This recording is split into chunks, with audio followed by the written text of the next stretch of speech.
Hello guys, welcome again. तो मेरा नाम है एजाज अहमद और आज हम शुरू करेंगे सी एस एस है क्या, इसकी टाइप्स क्या है, इसको हम इम्प्लीमेंट कैसे करते हैं और उसके सेलेक्ट क्या है। तो सबसे पहले हम देखेंगे सी एस एस है क्या।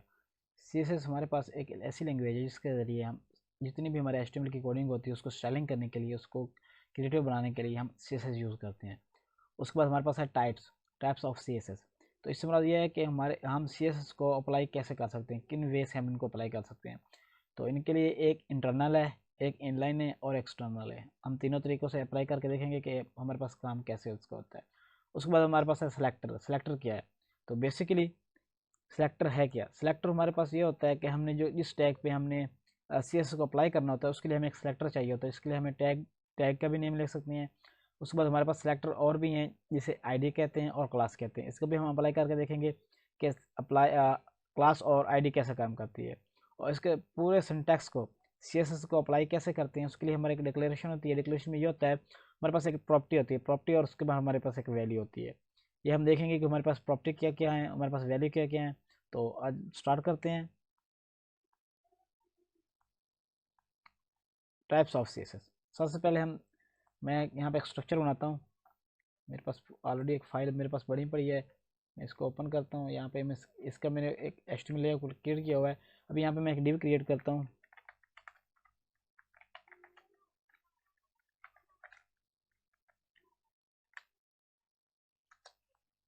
इसमें मैं अभी के लिए एक H1 का टैग रख देता हूँ जिसके मैं लिख देता हूँ जी हेडिंग, और इसको सेव करता हूँ। इसको ओपन करते हैं, रिफ्रेश करता हूँ। तो ये देखिए मेरे पास एक हेडिंग का टैग आ गया है। अभी अगर हम चाहते हैं कि इसका कलर चेंज हो जाए, जैसे कि अभी हमने देखा था सिलेक्टर के अंदर एक डिक्लेरेशन की उनकी प्रॉपर्टी लगी हुई थी कलर की। तो अभी अभी के लिए हम कलर यूज़ करेंगे कि हमारे पास स्टाइलिंग अप्लाई कैसे होती है। तो इसके लिए एक हमारे पास होती है, हमने इनलाइन की थी। इनलाइन क्या है, इनलाइन सी एस एस। तो इसमें हम इसी टैग के अंदर हम स्टाइलिंग का टैग लगाते हैं। एट्रीब्यूट है, इसको हम एट्रीब्यूट कहते हैं। यहाँ पे H1 के अंदर अगर हम कोई लगाएंगे तो उसको हम एट्रीब्यूट कहते हैं। उसके बाद उसकी डिक्लेरेशन होगी, उसकी प्रॉपर्टी होगी कि हमने प्रॉपर्टी कौन सी यूज़ करनी है। तो हम यहाँ पे अभी के लिए कलर यूज़ करते हैं और उसके बाद उसका कलर का नेम देते हैं। ये अभी के लिए मैं दे देता हूँ जी रेड। इसको सेव करता हूँ, रिफ्रेश करते हैं, देखते हैं क्या है इसका। तो ये देखिए अभी हमारे पास अप्लाई होगी।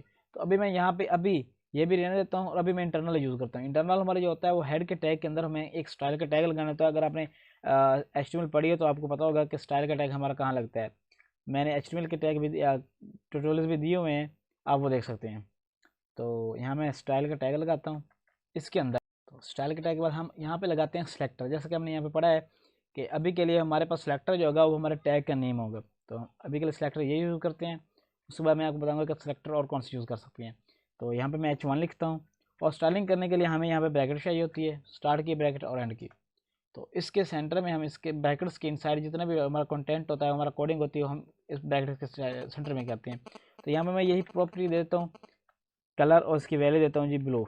यहाँ इसको सेव करता हूँ और रिफ्रेश करके चेक करते हैं कि ये हमारे पास अप्लाई हुआ या नहीं हुआ। तो ये देखें अभी अप्लाई नहीं हुआ। उसकी रीज़न क्या है, उसकी रीज़न ये है कि अगर हम इनलाइन भी देंगे और इंटरनल भी देंगे तो उससे सबसे पहले हमारे पास ये होगा कि जो हमारी इनलाइन होगी वो उस पर फोर्सली वर्क करेगी। अगर हम यहाँ पे मैं इसको हाइड कर देता हूँ अभी के लिए, तो आप देखेंगे कि हमारे पास जो इंटरनल अभी मैंने दी है वो हमारे पास अप्लाई हो रही है। ये देखें ब्लू आ गई है। इसी तरह एक्सटर्नल कैसे देते हैं, तो एक्सटर्नल के लिए हमें इसी हेड के अंदर एक लिंक ऐड करना होता है। लिंक का टैग भी मैंने बताया HTML के अंदर कि लिंक कैसे ऐड करते हैं, हम स्टाइलिंग को कैसे ऐड करते हैं। तो यहाँ पे हमने स्टाइल का जो हमारे पास CSS की फाइल होगी, हमें एक CSS की फाइल भी अलग क्रिएट करनी पड़ेगी। मैं इसका नेम वहाँ से मेंशन कर देता हूँ, या मैं href में इसका नेम मेंशन करता हूँ कि मेरे पास ये स्टाइल फाइल है और ये इसकी एक्सटेंशन है। ये मेरी इसी डिक्शनरी में पड़ी है जहाँ पे मेरा कोड पड़ा है। तो इसको भी मैं अभी अपडेट ओपन करता हूँ टूल के ज़रिए। तो यहाँ पे मैं स्टाइलिंग मेरे पास कोई भी नहीं है, तो यहाँ मैं स्टाइलिंग यही वाला देता हूँ जी H1 कलर ब्लू। तो इन स्टाइलिंग के अंदर हमें टैग लगाने की ज़रूरत नहीं होती क्योंकि हमारे पास ऑलरेडी स्टाइलिंग ही काम कर रहा है। तो मैं इसको यहाँ पे कोड देता हूँ, इसको रिफ्रेश करता हूँ। तो ये देखें अभी मैं इसके लिए इसका यहाँ रख देता हूँ जी ग्रीन। तो अभी के लिए यहाँ भी मैं इंटरनल भी लगा देता हूँ ताकि आपको तीनों तरीके से पता चल जाएगा कि हमारा काम कैसे करता है। रेड हमारे पास इनलाइन में हमारे पास रेड है, इंटरनल में हमारे पास ब्लू है और ग्रीन हमारे पास एक्सटर्नल है। तो इसको सेव करता हूँ, रिफ्रेश करता हूँ। तो देखें अभी हमारे पास रेड अप्लाई हुई, वो क्यों हुई है? क्योंकि जो हमारी इनलाइन होती है वो सबसे पहले हमें वो शो करती है, हमारे फोर्सफुली वो यूज़ होती है। अगर मैं इस इनलाइन को अरेज कर दूं, अभी के लिए इसको रिमूव कर दूं, या मैं इसको सेव करता हूं, उसको रिफ्रेश करता हूं, तो ये देखें अभी अभी हमारी यूज़ हुई है एक्सटर्नल, क्योंकि वो इन इंटरनल के बाद अगर यहाँ पे हम कोई और इसको फोर्सफुली इंपॉर्टेंट लगा दें, हमारे पास एक इंपॉर्टेंट का वैल्यू होती है, जिससे ये होता है कि वो जो कोड हम यहाँ पे इस पर हम इंपोर्ट लगा देते हैं, वो फोर्सफुली यूज़ करेगा, चाहे हमें इंटरनल भी दी हो, इनलाइन भी दी हो, इंटरनल भी दी हो या एक्सटर्नल भी दी हो, तो वो यूज़ वो करेगा जिस पे हमने इंपॉर्टेंट लगाया हो। तो वो भी लगा के दिखाता हूँ मैं आपको। तो अभी के लिए देखें, अभी इसने एक्सटर्नल यूज़ किया है, क्योंकि इनलाइन के बाद वो देखता है कि हमारे एक्सटर्नल में कौन सी फाइल पड़ी है। अगर मैं इस एक्सटर्नल को इसके ऊपर रख दूं कि पहले मेरी एक्सटर्नल चेक को, अगर उसके बाद कोई और फाइल पड़ी तो वो मेरी वो वाली चेक को, तो मैं यहाँ पे इसको सेव करके चेक करता हूँ, तो ये देखें अभी उसने ब्लू पे अप्लाई कर दिया है, क्योंकि लास्ट जो हमारी वैल्यू आ रही है वो ब्लू आ रही है। इसी तरह मैं अगर इसी स्टाइल को इसके नीचे रख दूं और यहाँ पे मैं रख दूं जी स्टाइल कलर रेड, तो अभी देखने के कौन सा हमारे पास अप्लाई होता है। देखें चाहे हमारे पास स्टाइलिंग का टैग ऊपर हो या नीचे हो, वो हमारी जो इनलाइन होगी वो फोर्सफुली फर्स्ट पे वो अप्लाई करेगी, उसके बाद हमारे पास इंटरनल होगी, उसके बाद हमारी एक्सटर्नल होगी।